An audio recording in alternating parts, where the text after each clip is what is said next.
All right, a lot of you have been asking about the equipment, camera equipment, the audio equipment, the microphones and things like that. So I want to do a real quick little video here just showing you the equipment that we use here at King James Video Ministries. Let me get a camera here quick. Now this one is the camera I use most of the time for over the head shots, like when I'm doing an indoor video and I'm showing a new version or a book or something like that. And I have this little camera here mounted above me, up like that, and then I control it with remote control. Now this is a JVC. It's you can see there all the different things about it. This is what is called a hard disk drive, high definition, but hard disk drive camera. You turn it on there like that. This thing can hold 120 gigabytes of information. Now, just real quick here, just to explain, there are different types of video cameras right now, okay? You have ones that actually have a little SD card slot. This one actually has that. You can put the little micro SD card down in there, right in here. And basically, you can record onto a micro SD card or an SD card. They're pretty good.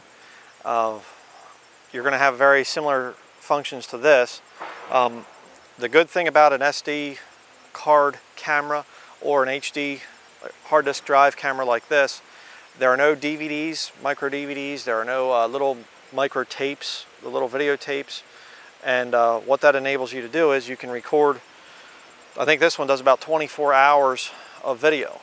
Okay, so you can record a lot of video on this little camera right here.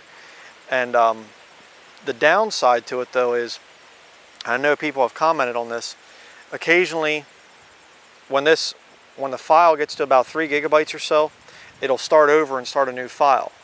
And it only takes about a second to get a new file started, but a lot of times when you hear me preaching and all of a sudden you'll hear my voice will cut out for a second, that's what the camera's doing. It's starting a new file.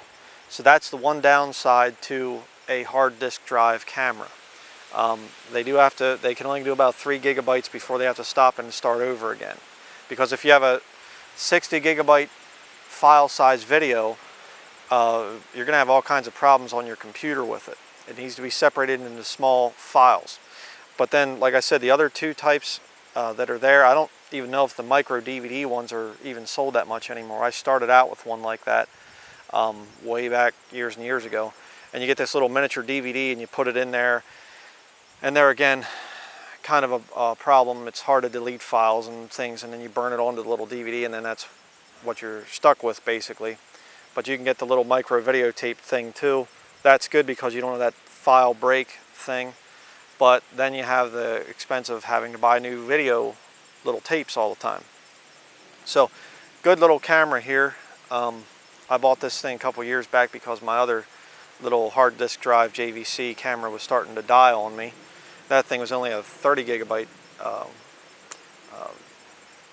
video recorder. So this is the one I use for my overhead camera shots. I give this thing to my wife standing over there. She's going to film some more so you can see the rest of the setup here while she's getting that going. I'll show you here quick. Now, a lot of times you'll have the need to take still pictures. You'll have the need to just open up the window on the side there. That turns it on. You'll have the need to take still photos and maybe some really short little videos. And I have this older Canon SD950. You can see there. And this is a pretty good little camera. It's a, see if I can get this, 12.1 megapixel. So it takes some pretty high definition photos as well as video. The one thing I don't like about these is the little door down here for the battery tends to come open. So you're holding it like this to take a picture, holding it like this, and your thumb moves and it comes open and the video or camera shuts off. So that's why I have that tape on there. Really high tech, fix that I have there. But good little camera. But we actually, when we were up there in northern part of PA for a while, I actually lost this camera for a little bit. Didn't know where it was at, so we looked about a new one, and we got it. And then after it came, then we found the other camera. And I mean, we searched for like a week trying to find the thing, you know. But this is a new one we have here. This is a 16.1 megapixel. Takes really good pictures and things. PowerShot ELPH there, 110 HS. The viewfinder on the back is a lot better. Very easy to use camera, but this thing takes really good photos as well as good video. It'll also do slow motion video if you ever have a need for that. But so little digital camera. I mean, you could do probably a video sermon with that if it's shorter. I don't think you'd want to try to run, you know, a hour and a half, 2 hour long sermon with one of these little guys like that. But now I'm going to show you the main video setup here. If you want to go ahead and turn the camera on there. And what we have here, if you want to show the camera here, this is a same thing basically as the little one, but this is a JVC 60 gigabyte camera. I have the viewfinder flipped towards me right now so I can see what I'm doing, make sure I'm in the video field, as you can see there. But this thing here is a 3 CCD camera, meaning that it takes really good quality video. It's 3 little lenses inside there that basically give you much richer colors and everything else. This was a much more expensive camera than the smaller JVC that I have.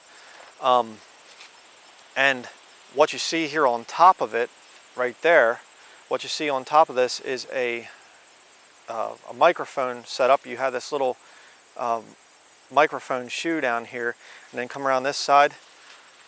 See over here you have this auxiliary microphone input right here. Now the smaller camera that my wife is filming with right now, that one does not have the ability to have an external microphone like this. This is more of a professional feature here. And of course this thing here transmits to the one that I have on me right here. You can see this, and you know, there's the receiver on it. You just clip it onto your belt, and there you have your, make sure it's on the same frequency as the transmitter up there, or receiver I guess that would be. And then you have, you know, you make sure it's turned on. That's always important. But this is basically our setup here. You know, as you can see there, my wife is getting some video of this. I stand in front of the camera with a tripod here, set on the tripod. There are times when I have my wife back there moving the tripod and things around, but not a whole lot to it. It's just that thing and this microphone here. One other option that you can do, instead of having this little lavalier mic like this, this is a, see what the brand name is, Audio-Technica Pro 88WR wireless microphone receiver. Yeah, there's your receiver. Okay, the other thing that you can do, the other option that you can do, you can take this receiver off of here, and then you can put this is a Rode shotgun mic. It's a little furry here for a reason, but I'll show you that in a minute. But it's a video microphone, and what you can do is you can put that up here on that same little audio shoe right there, put it on there, plug yourself in over here, of course, and this thing is much better than just a standard microphone, which standard microphone is up here, these 2 little speakers, and that microphone is going to capture all the sound around. Okay, a shotgun mic like this thing is actually going to just pretty much get where it's pointing. So if I'm standing down here, it'll pick that up. Now if you have a windy day, you'll get that wind sound, unless you have one of these. Okay, now don't get offended at the name. This is the official name. This is a dead cat. Okay, it looks kind of like a dead cat, you know. And we have a cat, you know, my wife and I have a cat, so don't, you know, think that we're anti-cat or anything. But this thing here, you put over top of your shotgun mic, like this. I'm not going to bother, well, I guess I will. It won't take me long to put this thing on. But you put it on like that. A lot of times you'll see a news crew or something out, and they'll have this type of a setup on their camera for a windy day. Okay, and what that does is these little furs, these little fibers on here, they'll move in the wind, but the recording microphone inside there will actually still be able to record through this. So these fibers will knock down the wind noise. They'll absorb that movement, okay, rather than it hitting the microphone. So that's another accessory right there that you can get. And right now there's some construction noise down in the woods over here, and you probably aren't picking a whole lot of that up because of this microphone right here, okay. But that's basically the setup there. And of course, another point I want to make, if you want to back up that way a little bit, if you want to film, and look here at me, if you want to film and you want to move this thing around, you know, and do panning shots and things like this, and zoom in and zoom out, you know, what you have to have, you can get a really cheap tripod, but this one's a little bit more expensive because this one actually has a fluid head in it, and that makes a real smooth panning, cropping, you know, all that. It makes it very smooth. I have another one. It's like a real cheap Radio Shack, you know, type of a tripod, and it's okay. I mean, it's lightweight. It's aluminum, real lightweight. But the problem with that thing is that when you go to move the camera around, it ends up being real jerky, and it's not real smooth. But if you're just going to have a stationary camera fix like this thing here, like this setup here that we have, okay, you don't really need to have the fluid head.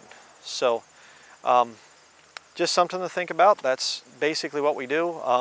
When I edit the videos, I use a Sony Movie Studio, Sony Vegas Movie Studio. I forget what number it is right now, 11 or 12 or something, I forget. But that one works best for me. I know that there's other types out there, but I've always had Sony Vegas Movie Studio. It's been real good for me. Some of the editions of it are a little buggy. They have some issues with them, but the one I've been using now is pretty good. And if they have problems, you can usually get on YouTube and people have it figured out what to do to get by those problems. So hopefully that answers your questions. Can't get into all the different ways of how to edit video and how to put everything together, but just wanted to make a real quick video here showing our setup that we have, our different cameras. For now, everything's working good. You know how it is with electronics, anything can go out at any time. I mean, the camera right here, this one there, is about $1,000 camera. That one over there is about $500 camera.